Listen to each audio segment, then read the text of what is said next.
All right, this is a video dealing with correlation, and we're also going to be looking at linear regression. So we're going to be talking about a couple of definitions at the beginning first, and then we're going to look at this example. So when we look at this, it says the correlation coefficient R is a numerical measurement that assesses the strength of a linear relationship between two variables X and Y, so like an ordered pair. It takes on a value between -1 to 1. And the closer it is to 1, the stronger the linear relationship is in a positive slope. So in other words, X increasing means that our Y is also increasing. And then if it's closer to -1, that's a strong negative linear relationship. So like having a negative slope. When we look at the different kind of measures, just a generic rule of thumb is that if we're in the 0.7 to the 0.9 range, so that could be all the way up to 0.999, that's considered a strong positive linear relationship. If we're in the 0.4 to 0.6 range, that's considered a moderate positive linear relationship. If we're in the 0.1 to 0.3, that would be a low positive linear relationship, or weak, if you want to think of that word instead. If you're at 0, that is no linear relationship. And you can reverse these and do -0.1 to -0.3. That would just be low negative linear relationship. And then you could have negatives on these, and that would be moderate negative linear. And then negative on these two numbers would be strong negative linear relationship. So this is just a rule of thumb up here. So this is our formula to actually calculate R. Calculators can do this really quickly, but we can also do it by hand. We make a table of a bunch of sums. So N stands for how many ordered pairs we had. This is the sum of all my X times my Y. So I multiply my two parts of my ordered pair together and then add all those together.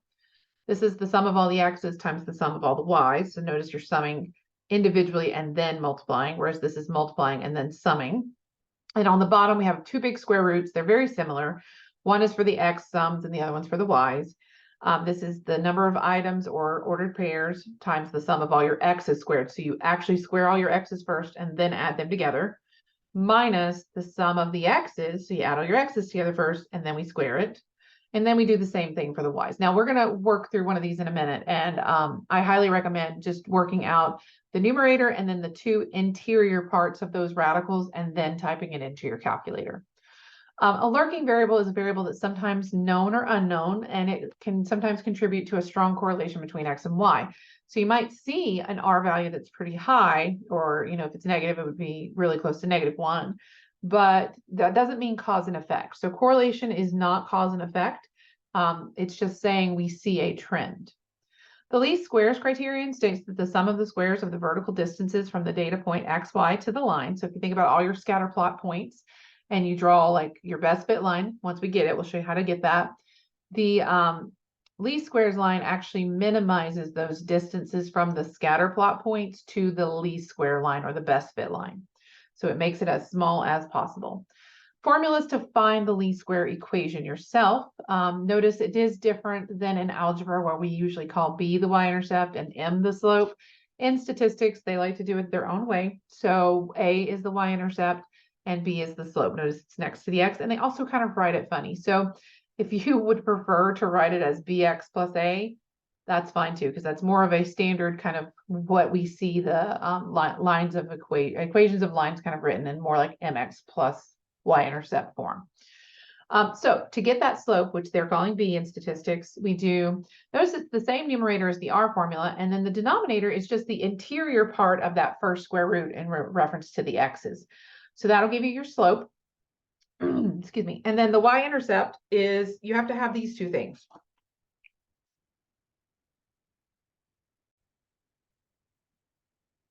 You have to have y bar and x bar, which remember are, that's the sample mean kind of symbol, that x bar, we've seen that before. In other words, we're finding the means of our x's in our list and our y's. So you have your y's, the average of those, minus the slope you just found, times the average of the x's, and that'll give you the y-intercept for your least square line. So we're going to show you how to do all of this, okay? Two things you might want to be aware of is that if you use your least square line to make a prediction or a forecast, Interpolation means that you're predicting using your y hat formula, that's our least squares line, you're predicting by plugging in x's that are inside the list of ordered pairs, essentially. They don't have to be the x's in the ordered pairs, but if your ordered pairs go from an x of 0 to an x of 50, and we pick 42, that's interpolation. We're plugging in an x that's within the data set in terms of like domain. Extrapolation is when you make a prediction using x's that are beyond the observed values. So if our data set only had ordered pairs from 0 to 50 for x's, and we choose 62, well, now we're outside of our observed x's, and we don't know if the trend actually continues at that point, so that may be unrealistic forecasting. So just be aware that's called extrapolation. And then the coefficient of determination, that is when you take your R and square it. That is a ratio of explained variation over total variation. What that tells us, it's the fractional amount of total variation in our Y that can be explained by the least square line. So it's kind of like this equation we've come up with can only explain the variance we see in our Y values by a certain percentage, okay? And the rest of it would be what we call unexplained by that. All right, so let's look at our example. So we have bighorn sheep are beautiful wild animals found throughout the western United States. Let X be the age of a bighorn sheep in years, and let Y be the mortality rate, which is the percent that die for that age group. For example, X equals 1 and Y equals 14, which is not in our data set, but just giving you an example, would mean that 14% of the bighorn sheep 1 year old have died, okay? A random sample of Arizona bighorn sheep gave the following information. So they have 1, 2, 3, 4, and 5 years old. And we have that the percentage of mortality, that's how many have died, is 12.4 for 1 year, 20.5 for 2 years, 14.4 for 3 years, 19.6% for the 4 years, and 20% for 5 years. So you would normally draw your own scatter plot. Just to save some time on this video, I went ahead and just went to Google Sheets, put in that set of ordered pairs, and had it produce this scatter plot for me. So I can kind of imagine drawing a kind of a line through the middle of this if I had a ruler here. And I'm going to have some big gaps of distance from some of my points to those lines, because we have this one that's kind of way up high, away from some of the center data, and this one kind of is very close to the same height. So those kind of mess up where I would draw that line for the best fit. Okay, so we'll see how that actually comes out at the end. I'll have a graphic to show you where the actual best fit line is. So the first thing we're going to do is come up with all those sums so we can calculate the R value. So remember, our X's were 1, 2, 3, 4, and 5 in our ordered pairs. The corresponding Y's for each of those was 12.4, 20.5, 14.4. Let me make sure I got that right. Yep, 19.6 and 20.0.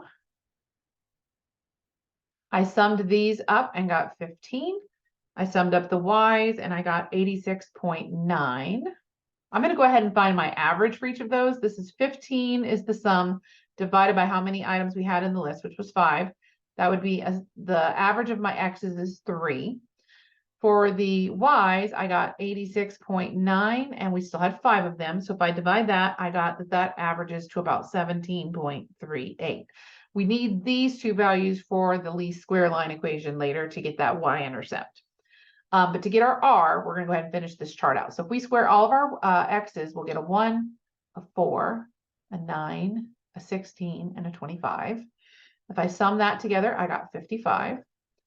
If I square 12.4, I get 153.76. Squaring 20.5 gives me 420 and 0.25. Squaring 14.4, I get 207.36. Squaring 19.6, I get 384.16. And squaring just really 20 is 400. If I sum all of those together, I get 1,565.53. So we're going to keep everything we got there. Now we need to multiply our X's times our Y and then sum all of those. So X times Y would be 1 times 12.4. So that's just going to be 12.4. 2 times 20.5 is 41. 3 times 14.4 is 43.2. 4 times 19.6 is 78.4. And 5 times 20 is 100. If I add those up, we actually get lucky, and that one added to a whole number. It ended up being 275. Okay, so we need all of that to find our R. So remember the formula for R is n times the sum of the xy's minus the sum of the x's times the sum of the y's all over square root, square root. The first square root is n times the sum of the x squareds minus the sum of the x's squared. The second one is n times the sum of the y squareds minus the sum of all the y's squared.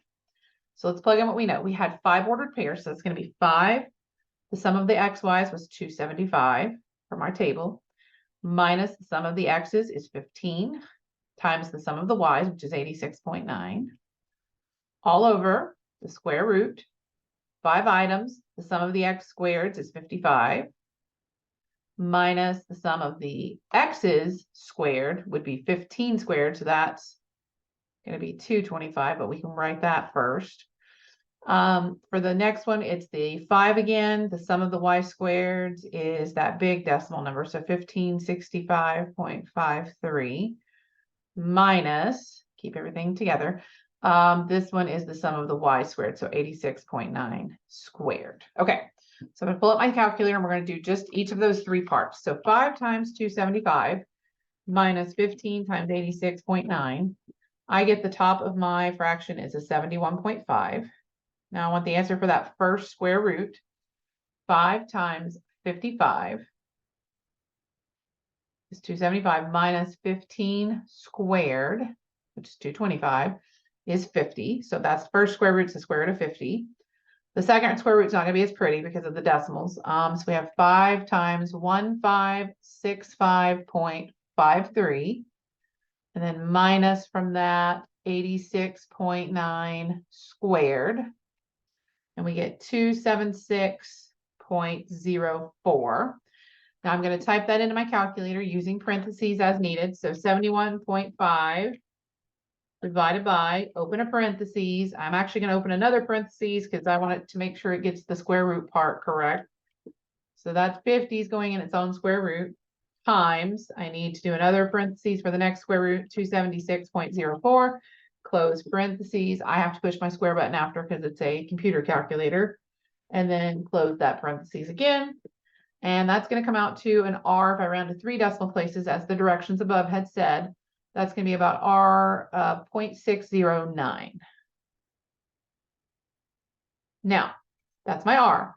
Interpret it was the second part of it. So this is a moderate, positive, linear relationship. Okay, it's not super strong. It's not really, really weak. It's just moderate. That 0.6 is kind of, remember, in that 0.4 to 0.6 range.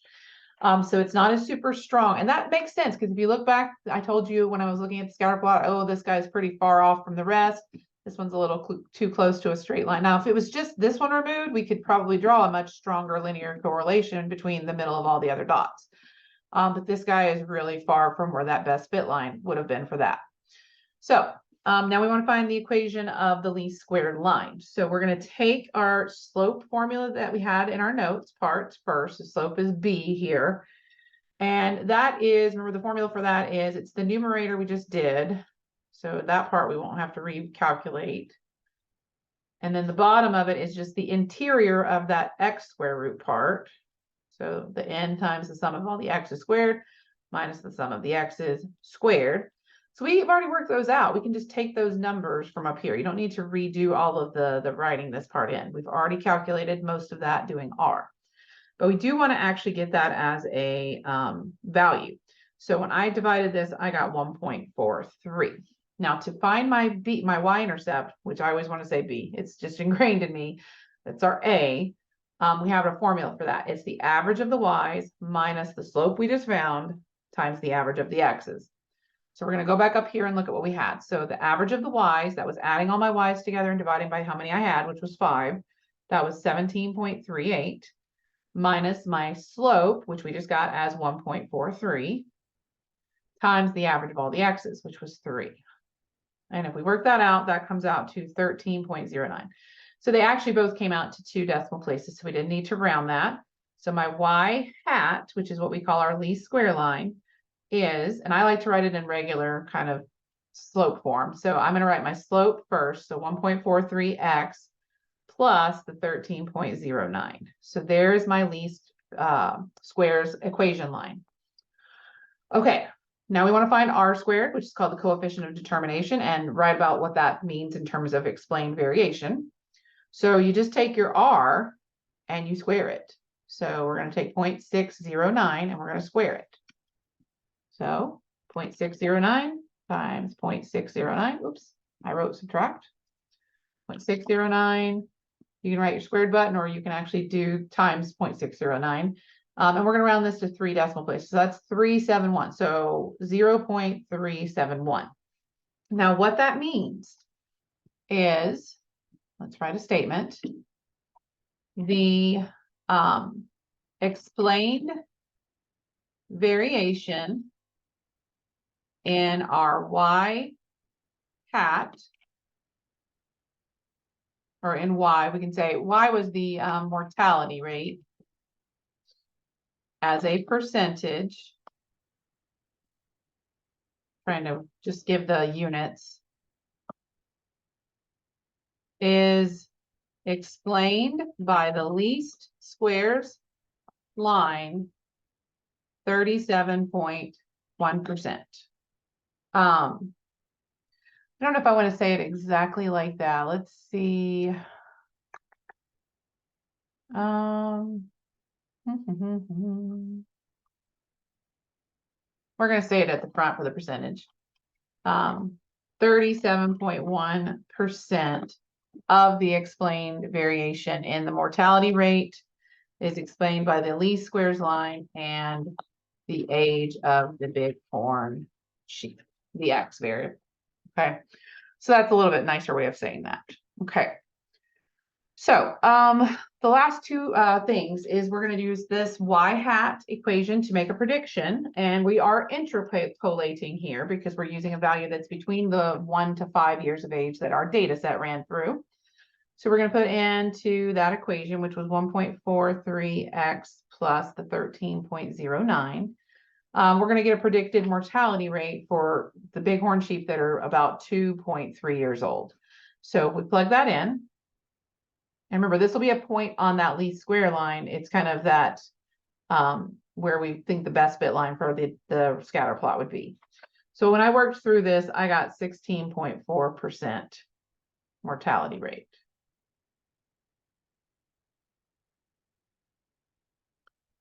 So for bighorn sheep that are about 2.3 years old, this is roughly the predicted mortality rate for that age group. Okay, so this is just something I included. It's not something you have to do on any of your like test questions. But I went ahead and just redid that scatter plot, and I had Google Sheets. Well, if you go into some of the choices, and so will Excel, you can click that you want it to draw the trend line, and it'll actually give you the equation, and usually it gives you the r squared. And you notice these match with what we got. They just rounded to 1 decimal place for their y-intercept, but they do have the 1.43x plus the 13. Remember, ours was 0.09, so that rounds to 0.1. And we had 3 decimal places for our r squared, which was 0.371, which also, if they go to 2 decimal places, it would have rounded to 0.37. So this just shows you that, you know, it's the reason we don't have a stronger linear relationship is that even when we try to go through the kind of the minimal distance of each of these dots to the line, we do have some big residual deviation here on a couple of our points, which goes along with having that more moderate linear relationship that's in a positive direction. All right, I hope that helps.